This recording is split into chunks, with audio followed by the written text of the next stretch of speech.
اللہ اکبر اللہ اکبر اللہ اکبر لا الہ الا اللہ وَلِتُكْمِلُوا الْعِدَّةَ وَلِتُكَبِّرُوا اللَّهَ۔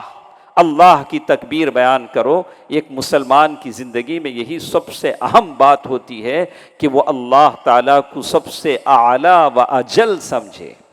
اللہ کو جب میں سمجھتا ہوں تو اللہ کی مرضی پہ سر جھکاؤں گا، اللہ اور اس کے رسول کے بتائے ہوئے طریقے کے مطابق جینے کی کوشش کروں گا، اللہ کا حق ادا کروں گا، بندوں کا حق ادا کروں گا، پڑوسیوں کا حق ادا کروں گا، اس ملک میں جہاں میں بستا ہوں ان اڑوس پڑوس کے لوگوں کا حق ادا کروں گا۔ زندگی میں جینا میرے لیے آسان ہو جائے گا، اور جنت تو بس اللہ نے آپ کے لیے بنائی ہے، آپ کے لیے بنائی ہے۔ اللہ اعلی و اجل وَلِتُكَبِّرُوا اللَّهَ عَلَى مَا هَدَاكُمْ۔ اللہ تعالیٰ نے جو ہدایت آپ کو دی ہے اس پر اللہ کی تکبیر بیان کرو اور اللہ تعالیٰ کا شکر ادا کرو، تاکہ اللہ تعالیٰ تمہارے اعمال کو قبول کرے۔